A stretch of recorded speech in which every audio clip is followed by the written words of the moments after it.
O presidente Lula disse que o salário mínimo vai voltar a subir acima da inflação. Mais um assunto para a nossa repórter lá de Brasília, Luciana Verdolim, direto da capital federal, que já está posicionada. Luciana, o que mais disse o presidente Lula, hein? Olha, Lula tem defendido a necessidade de se ampliar o poder de compra do trabalhador brasileiro. Lembrou que o governo já garantiu aquela nova política, de recomposição do salário mínimo, que é exatamente para garantir o que Lula gostava muito de lembrar nas administrações anteriores, que era a necessidade de fazer a economia girar. A gente também tem a declaração do presidente.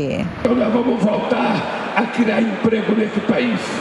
A segunda é que nós vamos fazer, nós vamos voltar a fazer com que a massa salarial nesse país cresça e o salário mínimo aumente todo ano acima da inflação, de acordo com o crescimento do PIB. Terceira coisa que nós vamos fazer neste país, a gente vai fazer com que o povo possa voltar a comer a tal da picanha que tinha desaparecido. Eu prometi e vocês perceberam que a comida está baixando. Vocês perceberam que a carne está baixando. E vocês perceberam que a gente vai voltar a poder comprar mais, a consumir um pouco mais, porque é para isso que a gente nasce. A gente nasce não para sofrer, a gente nasce para viver bem. Vale lembrar que nos supermercados o que a gente vê, no entanto, é que os preços ainda continuam bem altos, assustando o consumidor brasileiro. Para incentivar esse consumo, o presidente Lula tem defendido, inclusive, a necessidade, a possibilidade de se retomar incentivos fiscais, isenções fiscais para a produção, para a venda de produtos da chamada linha branca eletrodomésticos no país. O Ministério da Fazenda, pelo menos por enquanto, ainda não gosta dessa possibilidade. Informações da Luciana Verdolim, falando diretamente de Brasília. Valeu, Luciana. E nós vamos girar os nossos comentaristas sobre esse assunto também. Amanda Klein, é muito otimismo do presidente Lula neste momento. Falar mais uma vez da cervejinha, da carne, que nós vamos voltar a consumir tudo isso, enfim, mais tranquilamente. É muito otimismo da parte dele, visto toda a situação que o Brasil enfrenta neste momento? Tudo está muito alto no mercado? Mas já baixou, né, Paula? Baixou bastante. A inflação tem dado reiteradas, sucessivas evidências de que tem reduzido nos últimos meses. Ele não comemora à toa, ele comemora baseado em números e em fatos. No último IPCA, que é um índice oficial de inflação, houve uma queda substantiva da alimentação em domicílio, que é o que afeta a maioria das pessoas. Muitos desses produtos alimentícios estão mais baratos no supermercado. É claro que para o consumidor, quando a gente pensa na nossa cesta de compras, e o índice oficial de inflação leva em consideração uma cesta de compras específica, parece que as coisas continuam muito altas e caras, e realmente estão, porque essa percepção, a inflação aumentou muito nos últimos anos.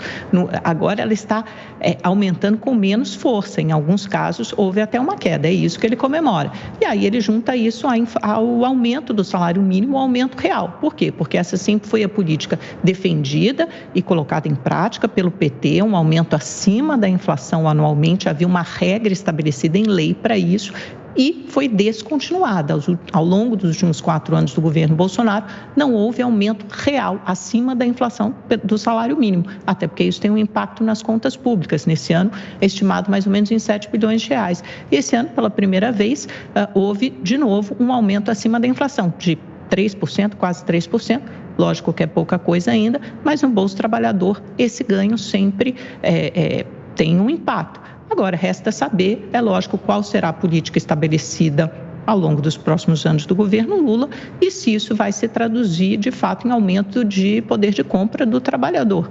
A inflação tem que continuar, ou pelo menos se reduzir ou se aproximar da meta. Eu estendo essa pergunta para o Cristiano Beraldo. Será que isso vai favorecer? De que maneira o trabalhador, mesmo sendo uma diferença pequena?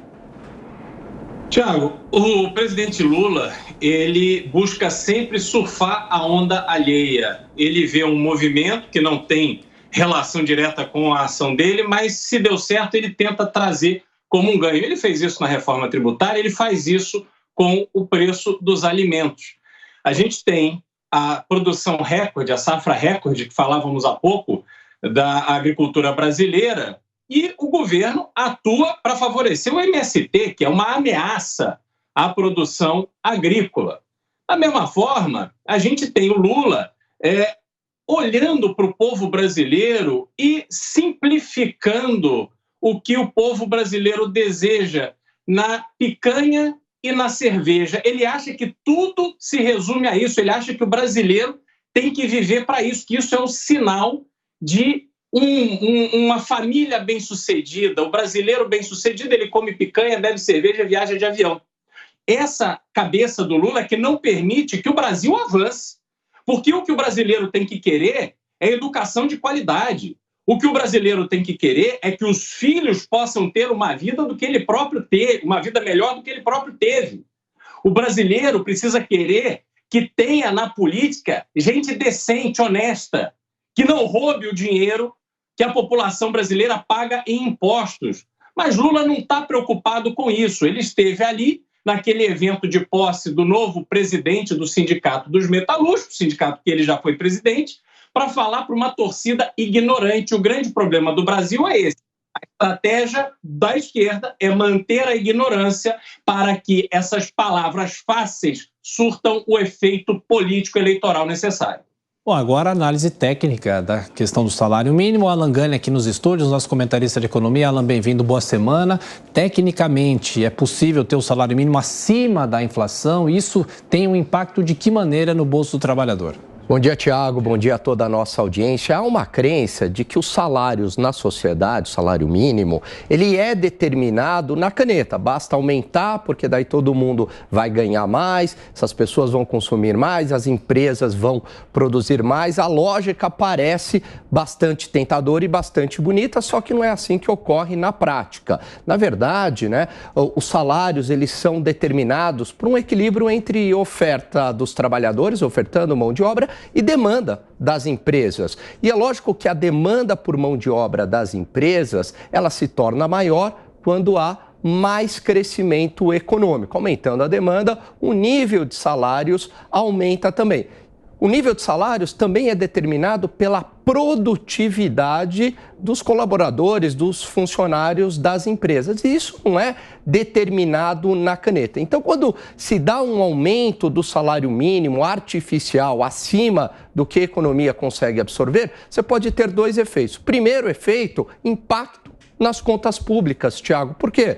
Porque boa parte ali das contas públicas tem indexação no salário mínimo, Você tem funcionários públicos que ganham um salário mínimo ou 10 salários mínimos, enfim, está indexado, e você também tem alguns benefícios do governo e aposentadoria também atrelados ao salário mínimo. Significa que se eu der um aumento no salário mínimo, eu tenho um impacto nas contas públicas e hoje a gente não está numa situação fiscal favorável. Deterioração das contas públicas, isso faz com que as taxas de juros subam, penalize as empresas e as empresas acabem demitindo. Outro ponto, se eu dou um aumento do salário mínimo artificial, isso aumenta o custo das empresas e muitas empresas, para conseguirem sobreviver, vão ter que fazer o quê? Vão ter que demitir. Então, não existe essa ideia de aumento do salário mínimo na caneta. Se fosse assim, a Argentina seria o país mais rico do mundo, o que não ocorre, evidentemente. Bem lembrado. Bom, a Alan Gani ainda volta na sessão do Jornal da Manhã, tem muito assunto, o Boletim Focus e outros indicadores. Até já.